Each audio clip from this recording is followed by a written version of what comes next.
Welcome back to Books and Beyond with That Guy Jay. I am, of course, your host, That Guy Jay. Before we jump in today's episode, real quick, if you could just take a second to like, share, subscribe, maybe even comment down below, it would go a long way to helping this video get out in the algorithm, and I truly appreciate all of the support. In today's episode, we are going to be talking about our cell phones and screen time, as I'm sure you could have guessed by the title. I think we all know deep down that too much screen time is not good for our mental health. It is not good for us overall. And sometimes the problem really is our damn phones. I feel like this is one of those things that we all know, but we don't want to be true. We don't want to admit how much we are overusing our devices and how much they are negatively impacting our mind. I'm not an expert in this field. I am just a guy that's also trying to figure it out. I am someone who sees my screen time every Sunday when Apple sends me my weekly screen time report, and I'm always kind of cringing at the number. I do take it with a little bit of a grain of salt because I do a lot of times use my phone to have something playing on YouTube as background noise as I do other things. So I'm not necessarily locked into the phone all the time. But even if you take that out of the equation, my screen time number is still way too high. There is countless reports and research out there that talks about the negative impacts of a large amount of screen time. There aren't any studies, to my knowledge, that talk about the pros of too much screen time. And like I said, I think this is something that deep in our hearts we all know to be true. You can easily find this research. I'm not going to talk about any research in particular. I'm just going to be talking about intuitively how these things make me feel and ways that I plan to make changes in my life, some that I've already made and some that I plan to make in the future to try and counteract these negative effects of the screen. I think for starters, the easiest one is that too much screen time and too much time on your phone absolutely negative impacts your sleep. I think so many of us are guilty of having a quick scroll before we go to sleep, and then all of a sudden it's been an hour and a half. You don't even fully remember what you were scrolling past, and it's past your bedtime, and then it takes your mind an hour to shut down and even fully fall asleep. Sleep is massively important to our overall health, but especially to our mental health. I am somebody that has suffered from anxiety throughout my entire life, and I can tell you on the days where I slept really bad, my anxiety is at its worst.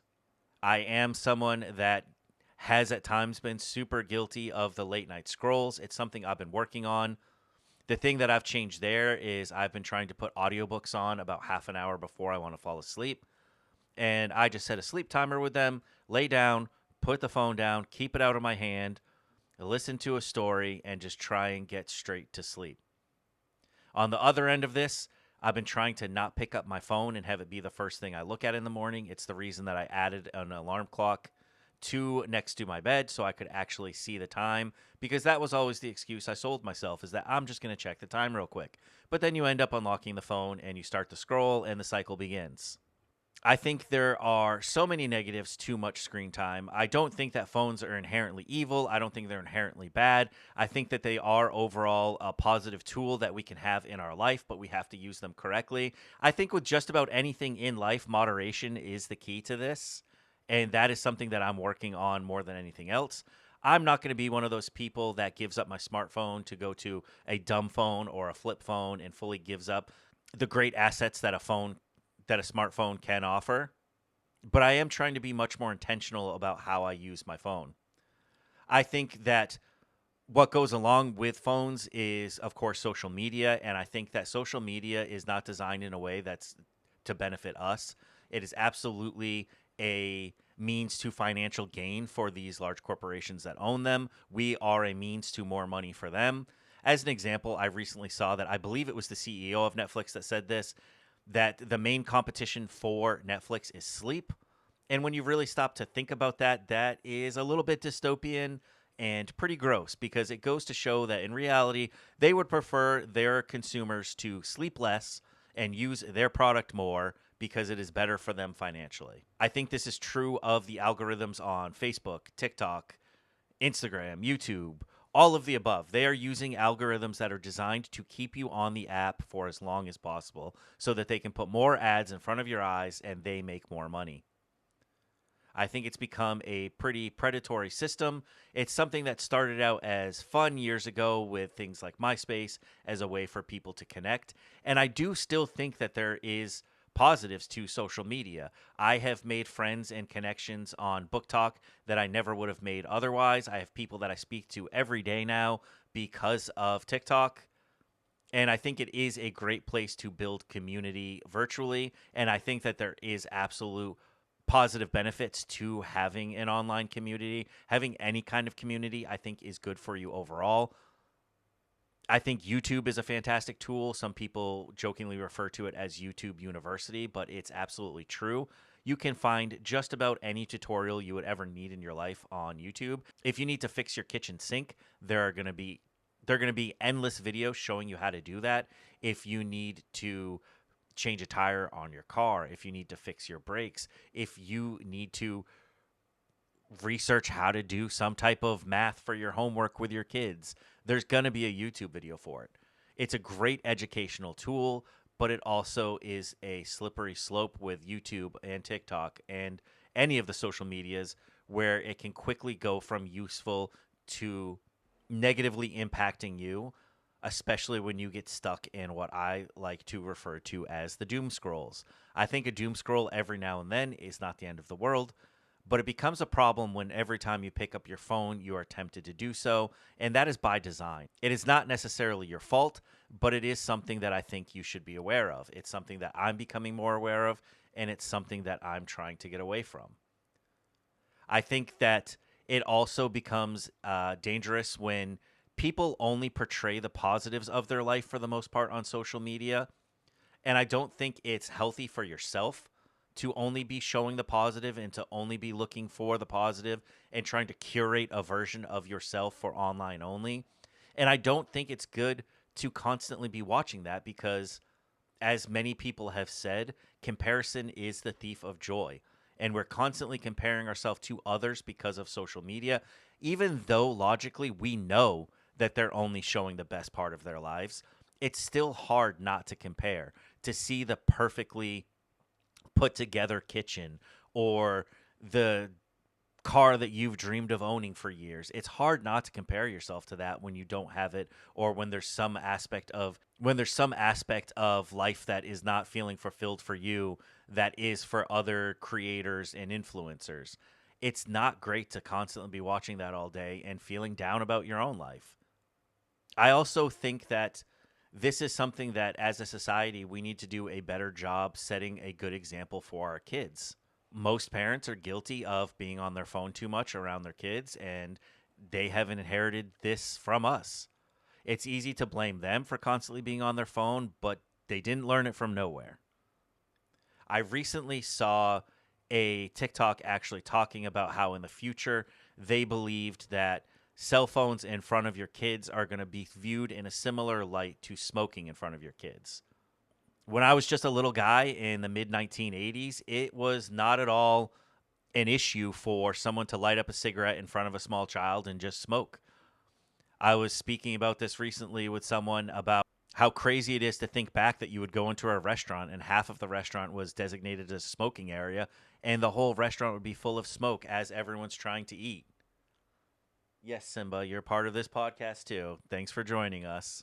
But anyway, the comparison that they were trying to make was that it was once viewed as normal to light up a cigarette in front of your child and smoke it, just the way today it is viewed as normal to take out your phone in front of your kids and scroll at the dinner table or while you're watching a movie or while you're just at the park or the playground or wherever it may be. It's completely normal now, but they were saying in the future they think it's going to be viewed pretty negatively, and I tend to agree with that.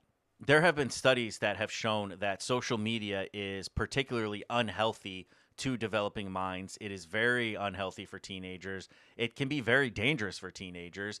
The online bullying is a real problem. Negative self-image is a massive issue because of social media. And like I said, I don't think that social media is all bad, but I do think it is something that we need to do in moderation. I think that it would go a long way for our children to see us doing it in moderation. I have a 16-year-old daughter, and while she is on her phone a ton, she has also at different points in her life made comments joking and teasing me and her mother. about us being on our damn phones, but she's not wrong. There are times that we've been on them when we shouldn't have. There's times when she is too, of course, but this is a problem that I think almost everybody with a phone has. And if you're watching this video, I think that you can probably relate in some way. Even if you're not 100% on board with what I'm saying, I think that there is some truth to all of these concerns about screen time, and I think it's something that we should all be working on. I don't want to be all doom and gloom. So here are some of the things that I'm implementing currently or plan to implement into my life to try and combat the massive amount of screen times and the negative impacts of it. First and foremost, I was recently talking to my cousin Kaylee, and she was commenting on how much social media has impacted people's vocabulary, and I know I'm guilty of this as well. And that's not inherently bad because vocabulary does change constantly over time, but we're all kind of sounding the same, and I do think that increasing your vocabulary is something good no matter what. So I've been doing reading, and this book in particular is from the library. Going to the library is something that I've been trying to do more and implementing into my routine of less screen time. But in general, reading is good for your vocabulary. You don't have to be reading classic literature. You don't have to be reading heavy nonfiction books. You can be reading anything and it will be good for your vocab. Reading is also a fantastic way to step away from the screen, in particular the TV. I don't watch a ton of TV anymore. I barely watch TV shows and I only occasionally watch movies. Most of the time, I'm going to be reading a book. I get to experience so many more stories than I would via the TV. I think it's just a medium where you get through stories quicker. And I don't think that you have to be like me. I read around 100 books a year. That's not for everybody, and that's perfectly fine. But I think adding 15 minutes of reading to your day every day would go such a long way. And I think you would be shocked how many books you can get through with just 15 minutes of reading a day. But it'll be good for your vocabulary. It gives you a break from your screen. I find when I'm reading, I don't even really have the temptation to look at my phone because I am so locked into the book, especially when I immersive read, which is when you listen to the audiobook as you read along. It's been my favorite way to stay locked in and fully focused because I think that's another thing that screen time and social media in particular has affected with us is our attention spans. We joke about it all the time and we talk about the TikTok attention span and how nobody can watch anything for more than 5 seconds anymore. But with most of the jokes that exist like that, there's usually a little bit of truth in them. So I think physical reading is a fantastic way to combat some of the screen time. I have found personally that while I loved the Kindle when they first came out, because at my core, I am a person who enjoys technology. I enjoy gear for any hobby that I get into. And at one point, technology was a hobby. I think there is something to reading a physical book. I still do use my Kindle at times, especially the Kindle app on my phone, especially if I'm out and about and don't have a book with me. But I think there is something to physically holding a book, touching the pages to turn the pages, even the smell of the book. You're getting all of these sensations from physically reading a book. Several months ago, I had a guest on, one of my mutuals from TikTok, and her name is Zoe, and it was a fantastic conversation where we discussed ways in which we're trying to go more analog. And I think she made a very fantastic point where when it comes to doing things on your phone, the tactile experience is the same. For every single thing you're doing, you're just touching a glass screen. Whereas for the rest of existence as humans, each thing had a different experience. Holding a pen and physically writing, or holding a brush and painting, holding a book, physically reading. All of these things gave us different tactile input, and everything is now just touching a piece of glass on your phone. And I don't think that it's the same experience. And I think there is something to these more physical tactile experiences that our brains evolved for centuries to benefit from those things. So that leads me into the next way that I'm trying to combat this is using a physical journal and pens. I've gotten into fountain pens through journaling. I could probably do a whole episode on fountain pens because that's a whole hobby that I wasn't even really aware of until I got into it. But it's a lot of fun. There's different types of pens. There's tons of different inks. It's fun to have pens in different colors for different purposes. But I use my journal at least once a day, usually twice, once when I first wake up and once before I go to bed. I think it's a great way to get things out of your brain. And I think that doing it physically in a journal is more beneficial than using, let's say, a journaling app on your phone, because having to physically write, it actually slows you down a little bit. You have to slow your brain down because your hand can't keep up with your thinking in most cases. Whereas when typing, you can go a lot faster and you're still getting the same information out possibly. But I think the physical writing, one, slows you down, and two, I think it locks it into your brain more. Especially if I want to remember something, the way I've always memorized it is by writing it down a lot. That's how I did it in school. I would write things out to memorize speeches that I had to give and things like that. I think there's something super beneficial to the pen to paper. So that's why I've even started carrying a small commonplace notebook. This can fit right in my pocket. I actually made this one myself as a little arts and crafts time. It just has some graph paper in here. And what I use this for is if I'm out and about or even sitting in my bed, because I keep this on my nightstand, if I think of an idea for a TikTok, or if I have something that I need to remember to look up, or if I'm reading a book and I happen to come across a quote that I really like, I just write it in here. If I think of something while I'm out and about that I need to pick up at the grocery store, right into the commonplace. And again, you can do all of this on your phone, but the risk I have found with doing anything on your phone is you complete the task that you unlocked your phone for, and then you're quickly on one of the apps without even really giving it much thought. I'm someone where if there is a red number on an app, I have to clear it. It drives me nuts that it's there. So if there's a notification on TikTok, I'm going to open TikTok, I'm going to check my notifications, and without even thinking twice, I'm going to hit the home button and I'm going to be scrolling my FYP. It wasn't even a conscious decision. It's just my go-to. And then you get sucked into that doom scroll, like I mentioned, and I don't think that that's beneficial in most situations. And as for a couple of ideas that I haven't implemented yet, but I plan to implement, I would like to get a physical calendar to hang next to my bed. I think that actually writing down dates that I plan to record the podcast with guests, or writing down appointments, writing down anything that I need to remember, people's birthdays. I think, again, there's something to physically putting pen to paper that locks it into my brain more. And it also is another way to just not be tempted to open my phone. I don't have to open my phone to check. It's right there. I can go look at it. I may even put it right next to my podcast recording area. That seems like a good spot as well. Calendars existed for a long time, and they were super helpful. And also, confession, I hate Google Calendar. I've tried using it multiple times on my phone, and I just never have a good experience. A lot of this goes back to, it's a one-sided beef. For years, I worked for T-Mobile, and the main way that contacts were downloaded onto new phones was via Google. And this was in the early 2000 teens. I think like 2010 through 15 is when I worked for T-Mobile. And there was always issues, especially when T-Mobile first got the iPhone, and iPhone didn't want to play nice with Google because Google was for Android only. It was a whole thing. And I just really grew to hate Google Calendar. And I've heard that it's improved, but I've just never had any luck with it. I always end up having issues. It doesn't integrate the way that I want it to. But you know what, Will? A physical calendar. So I plan to do that.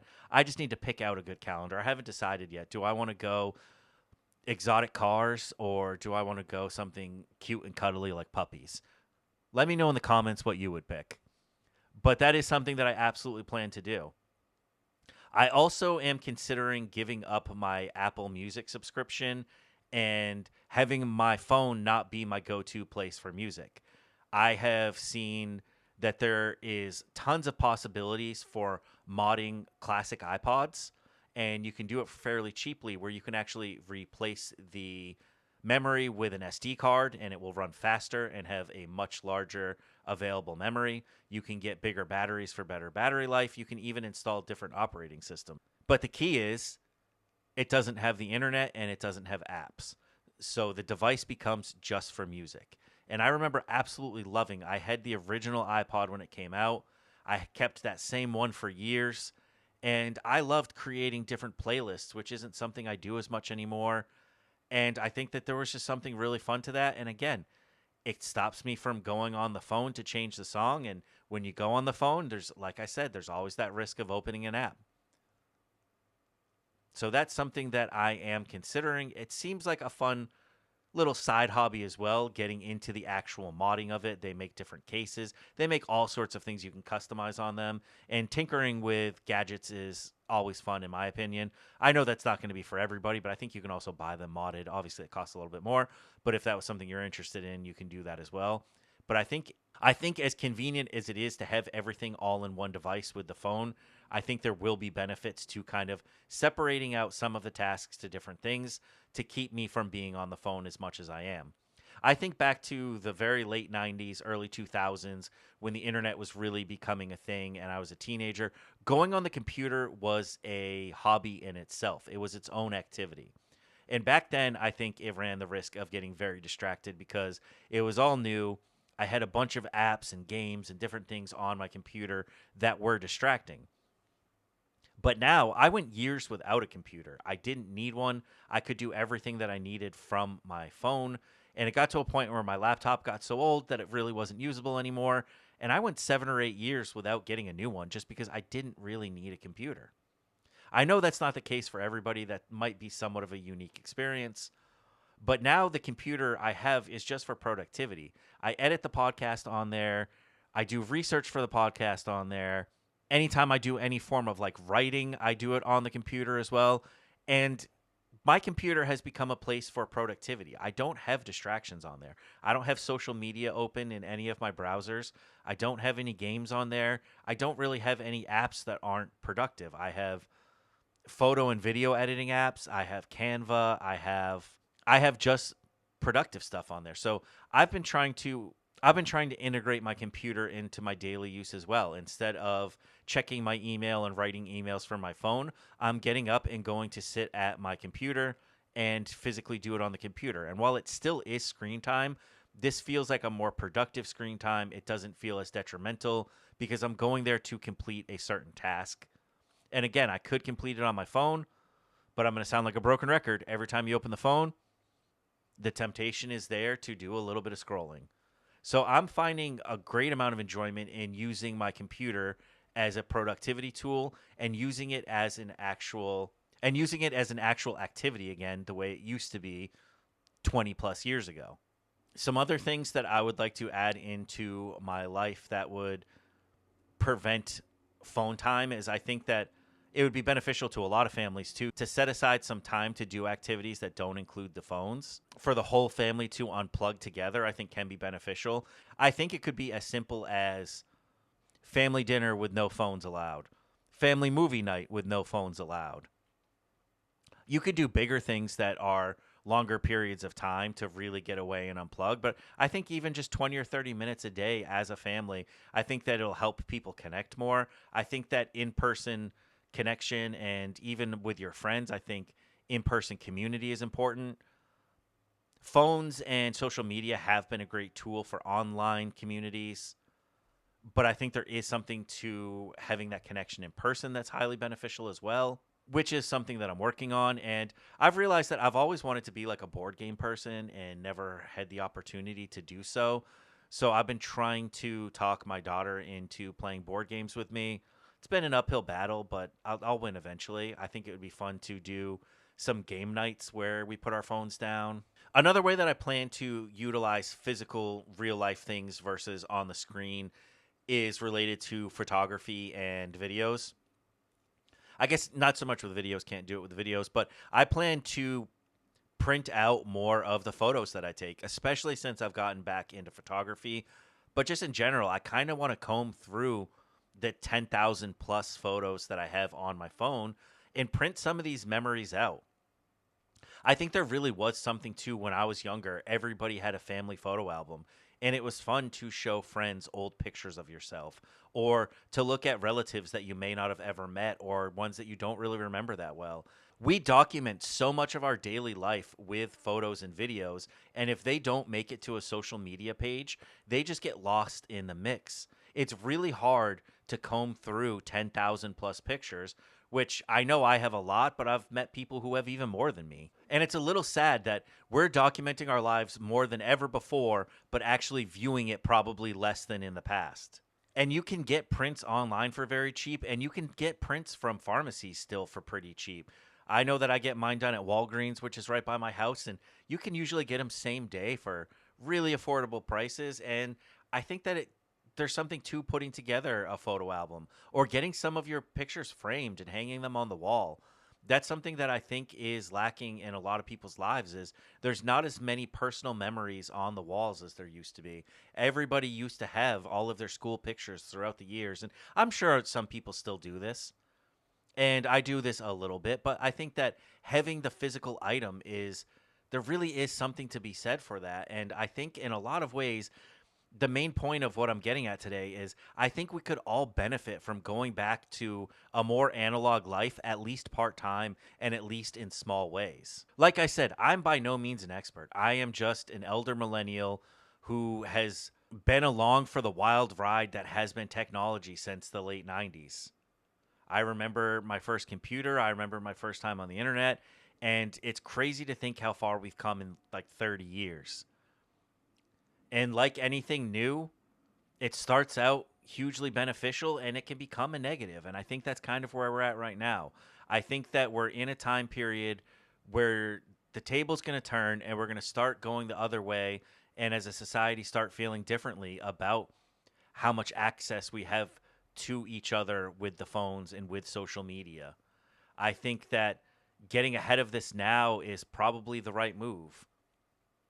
I even read something earlier.